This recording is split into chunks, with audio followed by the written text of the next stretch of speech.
Welcome. Carl Urban.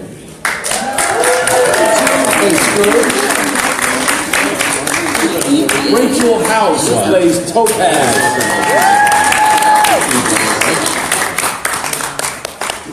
He had on the best shirt at the premiere last night. Jeff Goldblum, the Grandmaster.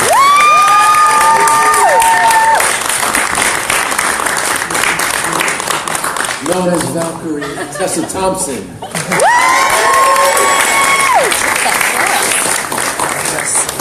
Gorgeous. I'm just the regular guy in the group, the one and only Mark Ruffalo, who's also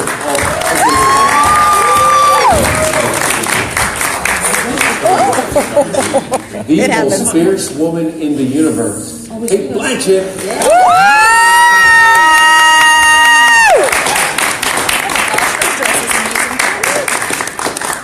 Wow. Ah, the evil brother, Loki, Tom Hiddleston.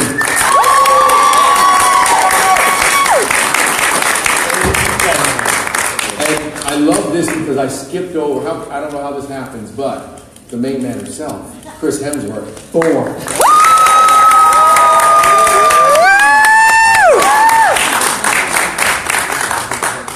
And then in the end, last but not least, the most important man, the director and also an editor cameo in this movie, Taika Waititi.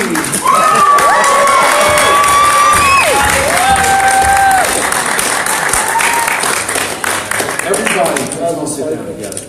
Enjoy this experience. Oh, what was that? That's your microphone.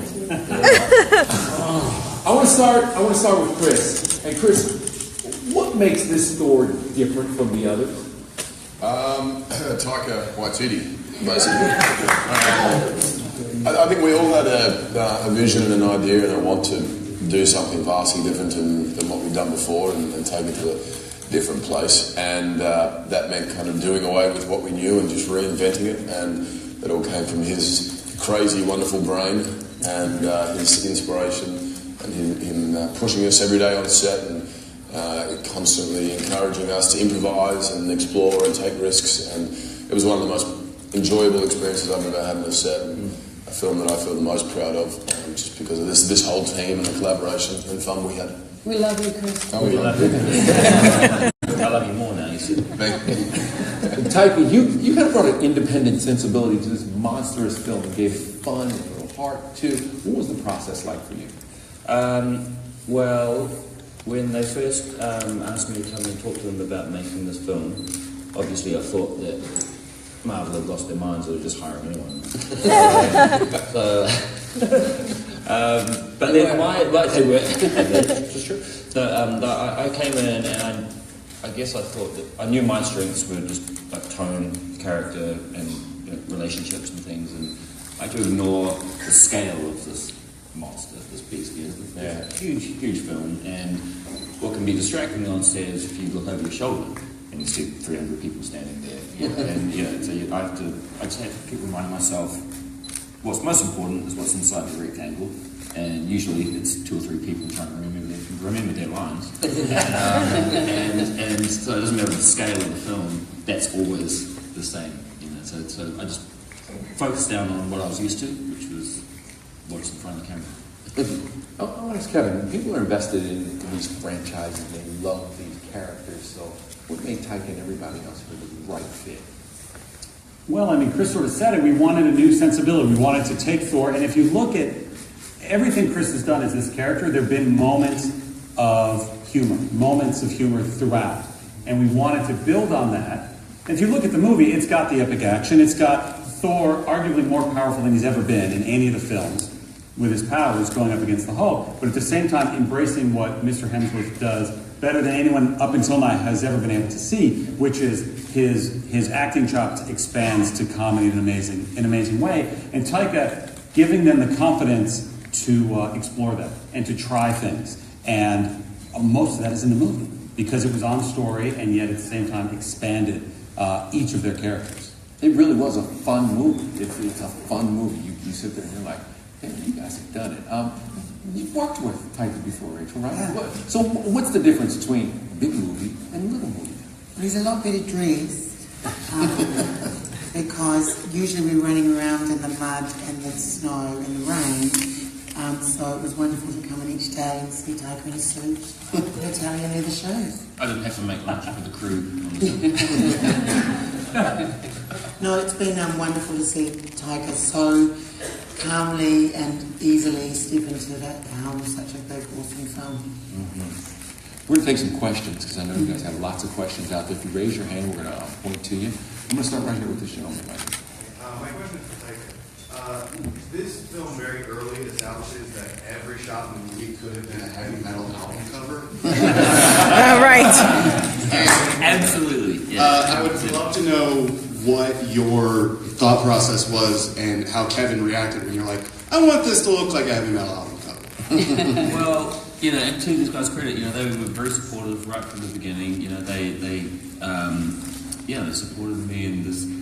If you look at all the elements in the film, it's pretty crazy. So if you describe all of the characters in this film to someone, it deserves to have all of that cover and all of those crazy curvy designs and it's a bombastic concept that just you can't hold back from this thing. So you can't. It's either all in or nothing. Who decided on Led Zeppelin? Because there are like 20 rock songs you hear and everybody gets hyped. Black, yellow, red, whatever. Taika, the first meeting Taika came in, I asked somebody to ask you about your passport adventure, but that can be another day. But he had a sizzle reel. Oftentimes supposed to come in. Right. I almost didn't get to the meeting. But he came in, filmmakers sometimes will say, using clips of other movies, here's what I have in mind. And sometimes they're not good, most of the times they're okay. His was amazing and was scored to that Led Zeppelin song. Yeah. So from the beginning, that song kind of defined what Taika was going to do with this.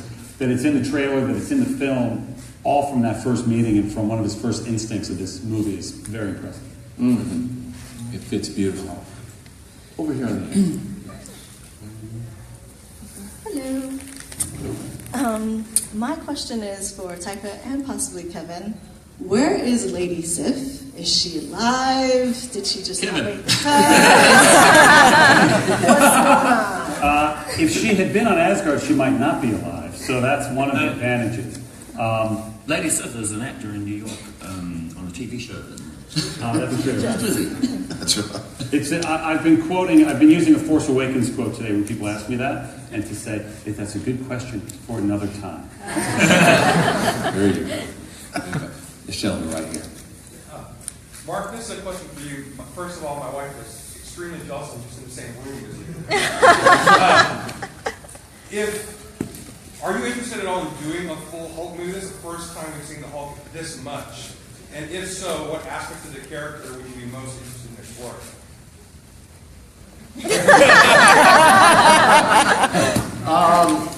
I would love to do a Hulk movie, and I think we all would love to do one. But about a year ago, before I even had this part, we were talking about doing this. It was over a year ago. Kevin asked me to come over and have a script meeting, and basically he sat me down and he said, what would you like to do if you had a standalone Hulk movie? And I said, I'd like to do this, this, and this, and this, and this, and then this, and then this, and this, and this, and then it would end like this. And he's like, I love that. Let's do that over the next 3 movies, starting with Thor 3 and carry it on through Avengers 3 and Avengers 4. And so that's my standalone Hulk movie. And Taika's going to take all 3 of those movies and cut it into one movie. Will you do that? And that'll be on the DVD. and me and Taika can own that, right? Haven't thought about that. No, that's exactly what happened. And someday a standalone I think would be great, but for the time being, Hulk's presence in these movies, and certainly now, as Mark has talked about, what we're going to be able to do with his character arc over these 3 movies is super exciting. All right. Next question, right here. Yep. Hi guys, my name is Dorian. I'm from Geeks of Color. I just wanted to say thank you, Mark, for supporting our page. But my question is for Tessa. First, How did it feel playing a character? Did you have any pressure playing a character that was canonically white in the comics and bringing that character to life? Like, how did you feel about that? No, I didn't feel any pressure with that specifically. I think, you know, the things that I thought about the particulars of Apre had more to do with like mass and size. For example, I thought like, oh, I'm short, you know, or like I'm not buff enough, or how, you know, she's arguably as strong as Thor. How do I stand, you know, next to a person like Chris Hemsworth and feel and you feel like that's true, you know? So I didn't think so much. I mean, satisfying Norse mythology, it's mystifying and fantastical and glorious, and also very confusing and doesn't make a lot of sense, you know?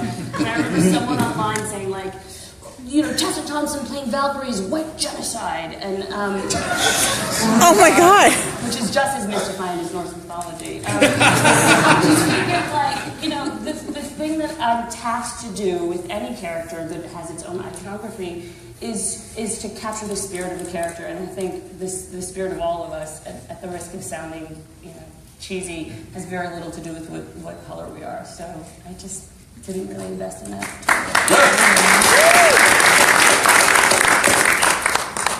All right, next question. Over to the man in the second row. Gentleman in the second row. This question's for Jeff. You've been in so many iconic films. What was it like to come into the Marvel Universe? Fantastic. I love character, of course, and the opportunities in the character. Joining a group like this, a cast like this, is a dream come true. Working with Taika, that was my first, connection point to the movie. We had a meeting and hit it off, and he said what we were going to do and improvise and have fun. But then, Kevin Feige and Louis D'Esposito and Victoria Alonso and Brad Winterbaum, the whole upper tier of creative leaders, do something unique. They know how to make these epic productions and popular movies, but they want to make good movies, and they somehow uniquely know how to do them that feels to me like an actorly, workshopy, charactery, improvisatory, delightful experience, and make a movie that I think skins the cat like this. It's just, I'm grateful, overwhelmingly grateful. You got to skin it. Wow. Next question, right here. Yes.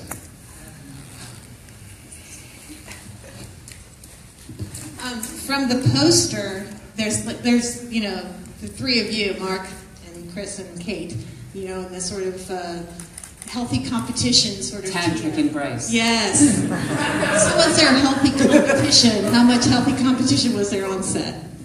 A lot. Yeah. That's why we don't sit next to each other. Yeah. Mark was always in the middle. Yeah, and I'm sick of it. We had the New Zealand-Australian competition. Oh, yeah. Going. Yeah. Yeah, well, there's been a very intense rivalry between our two nations. For thousands of years. Even though our country's only existed for a couple of hundred, it goes back before that. The white bit. I liked it. I mean, apart from the experience of making a big movie, I like to think that the real reason we did this was to bridge the gap between our two nations and foster some sort of kinship and peace, because the New Zealand-Australian war must end. It has, and we love one another. Truly. And I brought them together. Next question. Kate, your character is absolutely amazing. You are one bad, just phenomenal, badass. You are one badass, and I appreciate it. I do appreciate it. So, you're one badass. You're one badass. Oh my goodness. This is what it was like. Right. So it leads me to my question. So how was it fighting with Chris? I didn't do enough of it. I kept wanting to do more.